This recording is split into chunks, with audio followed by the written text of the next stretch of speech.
E aí, já pensou em ganhar muito dinheiro com um canal de corte igual esse daqui que você está assistindo? No primeiro link da descrição temos um aulão para você que quer começar um canal de cortes e faturar muito aqui na internet. Também teremos planilhas que irão te ajudar na hora de organizar a produção do seu canal. Tá esperando o quê? A questão do preconceito, tipo, racial ou outras formas de preconceito, tipo, dentro disso, assim. Tipo, neurologicamente, o que justifica, o que causa? Tem a ver com isso? Tipo, da formação de tribos, de semelhantes, de... Sim. Ou são questões mais sociais e... Mas é que não dá para se desvincular uma coisa da outra. Não dá para se desvincular questões sociais de questões individuais. Porque, na verdade, esse paradoxo, ele não existe, né, velho? A gente é uma espécie interconectada. A ideia do individualismo é uma ideia muito recente, né? Ela vai surgir no século XVII. É onde a gente começa a ter o individualismo como um sistema de controle. Certo? Quando a política começa a atravessar essa questão do individualismo, né, velho? A gente vai começar a registrar os nascimentos, a registrar as doenças, a controlar os processos de aprendizagem dentro da escola, né? O quanto que um é melhor que o outro, essa coisa das classificações, a própria psiquiatria, a psicologia nascem dentro desse sistema, dessa perspectiva individualista. Mas essa perspectiva individualista, é como eu falei para vocês, ela é um mecanismo cognitivo. Para boa parte do processamento do cérebro, não existe diferença entre o ambiente e o organismo. Ela vai surgir num determinado nível, é onde você entra como narrativa. Ou melhor, onde o cérebro constrói uma narrativa sobre você. Por isso que eu digo, não é você que controla o teu cérebro, é sempre o teu cérebro que produz você. Certo? E você é uma parte dessa narrativa, por isso que a gente pode ter despersonalização, por isso que às vezes a gente pode se ver descolado dessa narrativa. E isso a maioria das pessoas não entende, porque essa tem uma perspectiva que eu costumo dizer que é essencialista. A gente acha que a gente é alguma coisa por si, uma essência em si, quando na verdade a gente é um evento emergente de uma população de neurônios que estão conversando entre si. Isso é muito curioso, cara. É como se você fosse uma consequência de uma atividade química.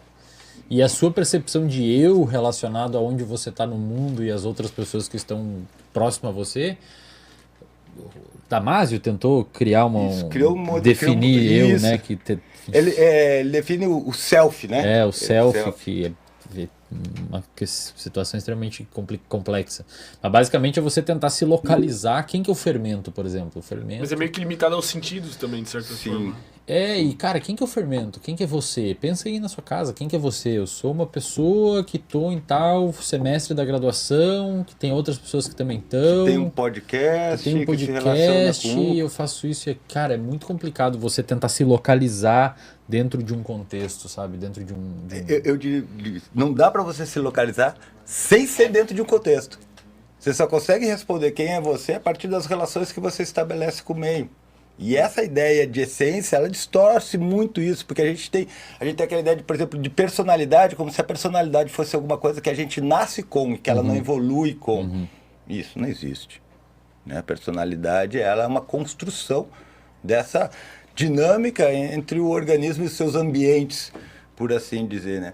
E essa ideia, por exemplo, o Damasio vai falar do self autobiográfico, que envolve as nossas memórias autobiográficas, né? Como a gente usa o passado e as nossas trajetórias para tentar definir e refletir quem a gente é. Mas a gente é sempre eu pro outro. Isso é muito legal, porque sempre quando eu localizo o self, eu sempre estou localizando ele em oposição a alguma coisa. Em relação a alguma coisa. É sempre relacional. Não tem como definir sem parâmetros, assim, sei lá. Porque nós somos as relações que a gente estabelece e com o qual o nosso sistema nervoso está envolvido ali.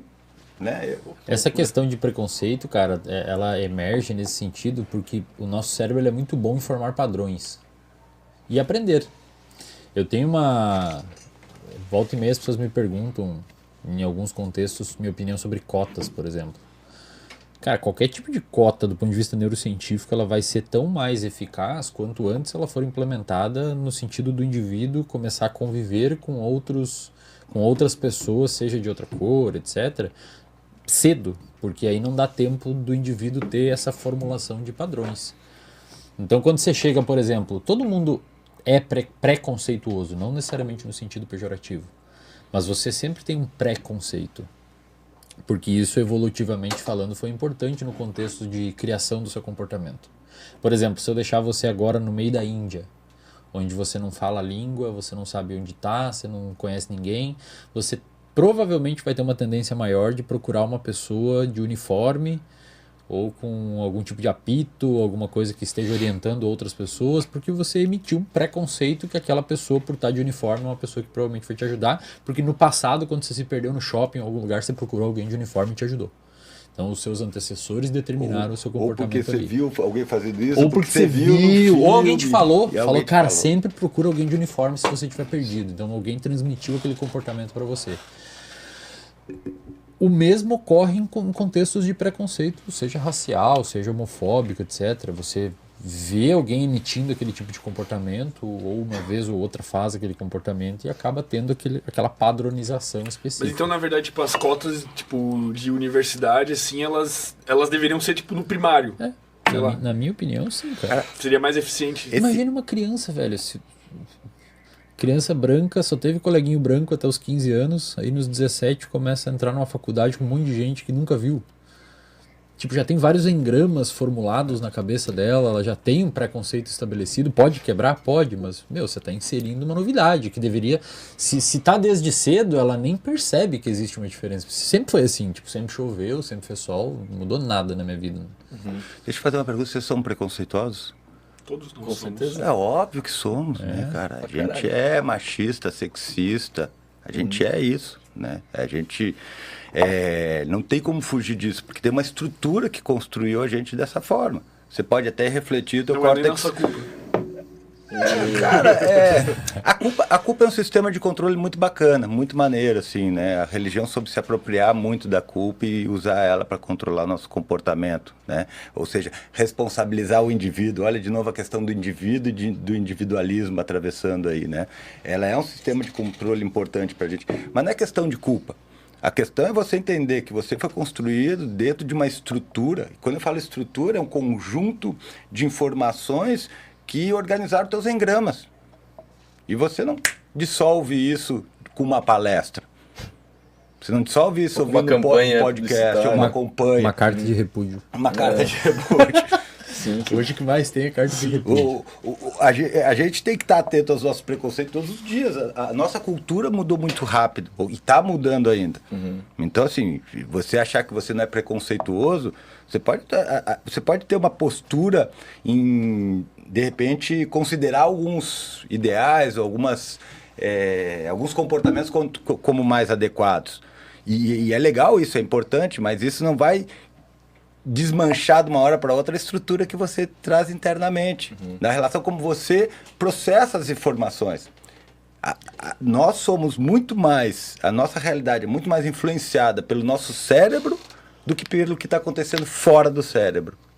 E as pessoas não se dão conta disso. Por quê? Porque o nosso cérebro, ele vai processar a informação da forma como ele foi construído. E isso não tem necessariamente a ver com a disponibilidade de informações ambientais, mas sim com a importância dessas informações para o contexto onde o indivíduo está inserido. Tipo, o que ele achou relevante ou não? Isso, ele seleciona informações.